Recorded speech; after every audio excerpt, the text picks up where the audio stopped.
Bonjour à tous, c'est Olivier de Popisco, j'espère que vous allez bien aujourd'hui. Nouvelle vidéo, on s'attaque à un sujet qui va forcément vous intéresser si vous souhaitez acquérir le futur local de votre microcrèche. C'est est-ce que je dois acheter en propre, c'est-à-dire moi directement le local de ma microcrèche, ou sur le format d'une société civile immobilière, également appelée SCI. On va voir tout ça dans cette vidéo, c'est parti!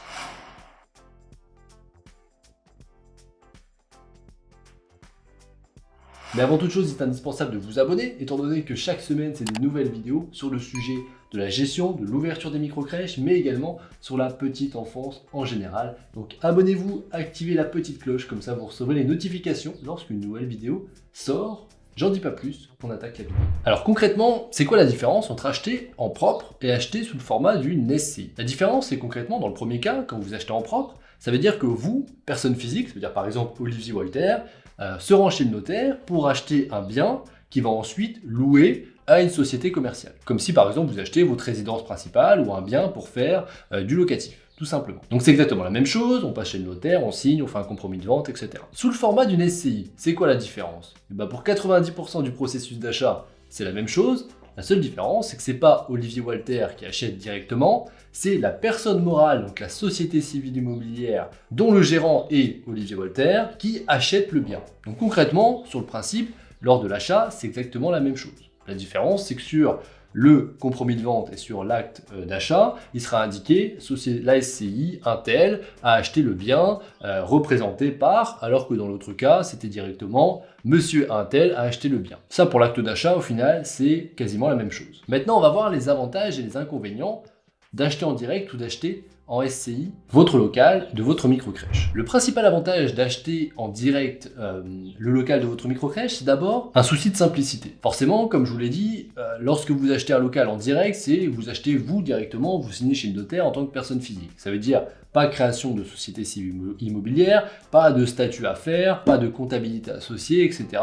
Forcément, c'est plus simple. Le deuxième avantage que je peux recenser, c'est que des fois, c'est effectivement plus simple d'obtenir un financement immobilier lorsqu'on achète en direct et non au travers d'une SCI. Et même des fois, il est possible aussi de potentiellement dire, bah voilà, actuellement je suis locataire, je vais acheter ma résidence principale et associé à ça, j'ai un local commercial que je vais mettre en location pour une microcrèche. Que ça soit vous ou un autre, des fois en fait c'est tout simplement plus simple d'acheter en direct vis-à-vis de la banque.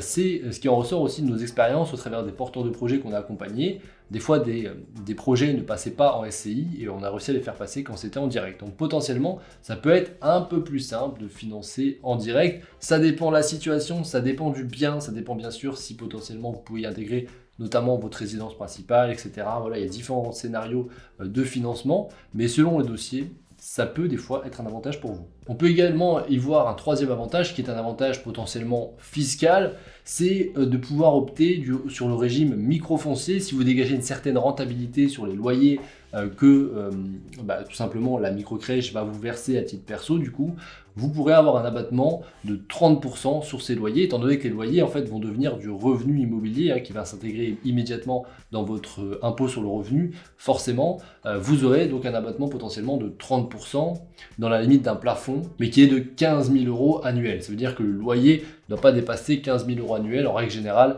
en microcrèche, on est forcément à plus de 15 000 € sur l'année, parce que ça représente 1100 et quelques euros par mois. Comme je vous l'ai dit juste avant, les revenus fonciers que vous allez toucher de la microcrèche, donc les loyers que vous allez toucher à titre perso, vont être imposés à l'impôt sur le revenu. Ça veut dire que ça va augmenter vos revenus et ça va potentiellement également augmenter votre impôt sur le revenu. Alors vous allez me dire, bah oui, mais plus je paye d'impôts, c'est que plus je gagne d'argent. Oui, mais il y a peut-être d'autres solutions pour éviter justement d'en payer trop. Le deuxième inconvénient, c'est qu'il n'y a pas vraiment une réelle répartition de votre patrimoine. Ça veut dire que votre patrimoine professionnel, ça sera votre société, et personnel, vous aurez votre résidence principale potentiellement, vous aurez ce local, etc. Mais tout va être mélangé, il n'y aura pas une réelle répartition de votre patrimoine. Et ce qui est aussi problématique parce que c'est des biens qui sont du coup souvent facilement saisissables. Autre inconvénient, les frais de notaire ne peuvent pas être déductibles. Les amortissements de l'immeuble ne sont pas non plus déductibles. Et enfin, le déficit foncier que vous pourriez potentiellement déduire est limité à un plafond de 10 700 €, ce qui, on verra, sera moins intéressant que dans une SCI. Du coup, on va voir maintenant la deuxième option, c'est-à-dire acheter au travers d'une société civile immobilière. Le premier avantage, ça va être notamment de bien séparer votre patrimoine. Vous aurez potentiellement votre résidence principale à titre perso, vous aurez votre SCI professionnel avec les biens de votre microcrèche, votre société commerciale avec vos microcrèches, potentiellement même d'autres SCI si vous souhaitez pour faire du locatif, mais tout votre patrimoine sera bien séparé, il n'y aura pas un mélange qui va s'opérer et ça va simplifier la visibilité et surtout l'optimisation. De ce fait, vous allez forcément bien suivre les différents loyers et charges associés à votre société civile immobilière, parce que ça sera du coup une personne morale à part entière avec son compte bancaire à part entière, etc. et une comptabilité qui sera faite, notamment si vous choisissez l'IS. Un autre avantage, c'est sur la transmission. Vous avez beaucoup d'avantages à être au travers d'une SCI pour transmettre votre bien ou même revendre une partie grâce à des parts sociales. Vous n'êtes pas obligé de revendre ou de céder l'intégralité du bien. On peut facilement céder des parts sociales de la société au lieu de devoir revendre potentiellement l'intégralité du bien. Un autre avantage qui est à voir sur le long terme et qui est dit par les professionnels, c'est que potentiellement détenir un bien au travers d'une SCI baisse sa valeur patrimoniale de 5 à 20%, qui va réduire du coup le paiement de l'IFI, donc l'impôt sur la fortune immobilière, si vous devez potentiellement le payer lorsque votre patrimoine immobilier grossit avec le nombre de crèches que vous créez. Un autre avantage est également lorsque vous avez plusieurs biens immobiliers ou lorsque vous vous développez, être au travers d'une SCI. Là, dans ce cas-là, peut potentiellement faciliter pour les biens suivants le financement, tout simplement. Ça montre que vous êtes bien structuré et c'est plus facile aussi si tout l'ensemble de vos biens professionnels sont au travers d'une SCI professionnelle. Vous aurez plus de facilité à obtenir les financements dans ce cas-là. Ça, c'est pas quand c'est la première structure, où là, si vous êtes sur un dossier avec peu d'apports, etc., potentiellement l'achat à titre perso peut être plus facilité. Mais dans le cas où vous êtes sur votre deuxième ou troisième structure, le fait d'avoir une structure globale avec des SCI, etc., ça peut simplifier le financement. Mais l'avantage majeur d'être au travers d'une SCI, c'est de pouvoir choisir le régime fiscal. Vous aurez le choix entre l'impôt sur le revenu et l'impôt sur les sociétés. L'impôt sur le revenu, c'est simple, ça va quasiment être similaire que d'acheter en propre. L'intérêt de choisir l'impôt sur les sociétés, c'est que vous allez avoir forcément un taux qui va être assez bas d'imposition. Étant donné que les taux sont en train en plus de baisser là au cours des années, là vous paierez uniquement 15% jusqu'à 38 120 € de bénéfices dégagés et en règle générale sur une SCI, sur une année avec un ou deux biens, on dégage rarement au-delà de 38 000 €. Donc vous serez à 15% d'imposition, ce qui est intéressant. Et en plus vous allez donc dégager un bénéfice sur votre SCI, payer peu d'impôts sans impacter votre impôt personnel. Étant donné que si vous ne vous versez pas de revenus ou de dividendes au travers de cette société, vous serez vous-même à titre perso pas taxé. Donc vous pouvez dégager de la rentabilité sans être taxé à titre perso. Mais en plus après, si vous dégagez plus de bénéfices, de toute façon, vous avez un taux qui va être limité à 25% à partir de 2022. Donc ça aussi, dans tous les cas, ça reste intéressant par rapport aux tranches d'imposition sur le revenu. Mais si vous versez des revenus, ils vont être en plus déductibles du résultat fiscal.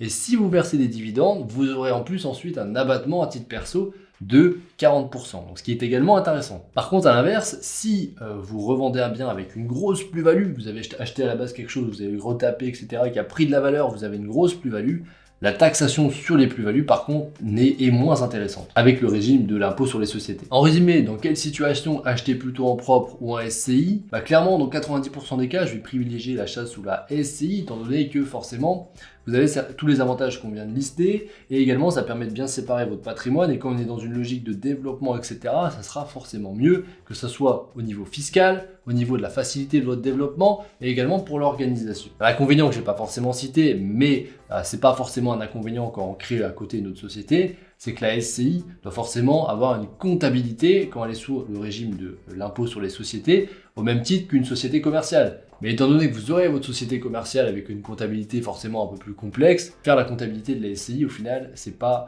si compliqué que ça, étant donné que vous serez accompagné par votre expert comptable de toute façon. Donc les seules raisons pour lesquelles j'achèterai en propre mon bien immobilier, c'est d'abord parce que j'arrive pas à financer mon premier bien au travers d'une SCI et j'arrive à faire un scénario de financement qui est plus facile à la banque en passant en propre, notamment par exemple parce que j'y mets ma résidence principale, potentiellement.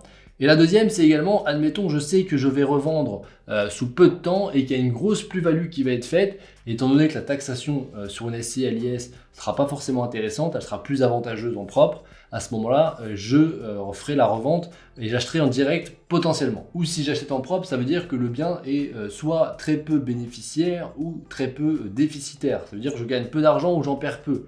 Parce que à titre perso, forcément, étant donné que ça impacte les impôts sur le revenu immédiatement, il faut que le bien soit très peu bénéficiaire. Sinon, ça risque d'être vite problématique en termes d'imposition qui peut, je vous rappelle, monter jusqu'à 45%. Alors qu'en SCI, tous les bénéfices que vous allez vous dégager, si vous ne vous payez pas avec, vous allez ne rien payer dessus à part l'impôt sur les sociétés, qui est, lui, à un taux intéressant. Voilà tout pour cette vidéo. Vous avez maintenant les essentiels à connaître pour choisir l'une ou l'autre des options.